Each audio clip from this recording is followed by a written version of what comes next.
You mentioned assets, and we're a sports show, so I think there's a really interesting conversation here. Sort of a random sidebar, but any unique sports related stories you remember from one of your cases? Any bitter fights over like season tickets or sports memorabilia? I remember there was a Cubs fan back when they went to the World Series, and he was in the middle of a divorce, and the judge rewarded him tickets to, I want to say, Game 4, but he had to get his wife a ticket of equal or more value when they were going for like $3,000 at Wrigley Field. Any stories come to mind? Yeah, well, stuff relating to sports are commonly a feature. Now, PSLs, for example, have come up more than once where it was an asset that was acquired during the course of the marriage. Typically, we've had it happen both ways. And because it was acquired during the course of the marriage, it's irrelevant that it came maybe from the guy's check. Still, it's a marital asset. So when it comes time for divorce, then it's a matter of the court deciding what to do. But there's a single name on that PSL contract. So technically, the court doesn't have the power to void the contract. It can order an asset sold, but it can't change the fact that it's in the name of one party. Mm-hmm. So that's resolved in a couple ways. In one case, I can think of specifically in which it was negotiated. Everything else was settled. That was the last remaining issue. And so the court said, look, you guys work this out or we're going to try this whole case. So there's pressure for everyone to settle it. And finally, the deal that was struck is the wife's counsel says, okay, my client will take 15 games a year for the next 10 years. What sport are we talking about? Do you remember? I think this was Cubs. Okay. I think it was Cubs. But yeah, I think it was Wrigley has PSLs, right? So most teams do. Anyway, so they were so anxious to get it over with that this wasn't my case; it's one of our Cordell attorney cases, and the judge was so anxious to get it over with that when the settlement agreement was prepared, they didn't specify any particular days. We didn't choose to specify the days, and it's the opposing counsel's responsibility to look over it. And they looked over it, and the 15 days were listed. So judge signs it. It's one and done.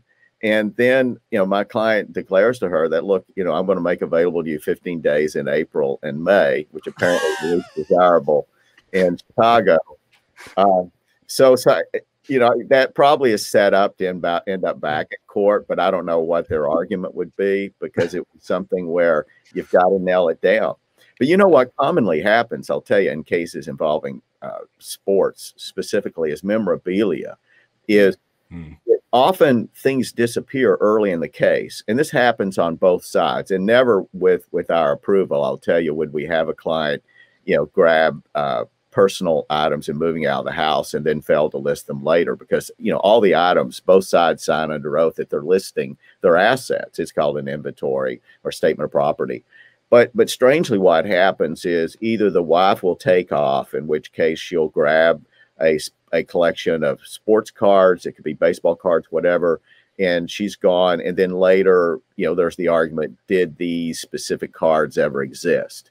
And the problem when either side leaves with things like that is there are no records. It's difficult to establish, and it's very messy to clear it up because the judge is really in a position where there's no evidence that these things ever existed. So sometimes it's a matter of actually going back and tracing purchases through joint accounts over the years. So, it can end up creating things that have emotional value. I can tell you in divorce, if you were to say, what is one of the primary reasons that divorces result in crazy money being spent in lawyers? Well, custody, of course, we all understand that. There's a rationality there. But often it's things that have a whole lot of emotional attachment to them. And when a guy who has been collecting cards, for example, for many years is told that this is a marital asset, and that some of the cards, though he may have collected them before he got married, maybe as much as half the collection, there's this concept called commingling. So he may have continued this hobby, and it could be shirts with signatures, whatever it might be. He would continue this hobby into the marriage, and then there's a divorce years later.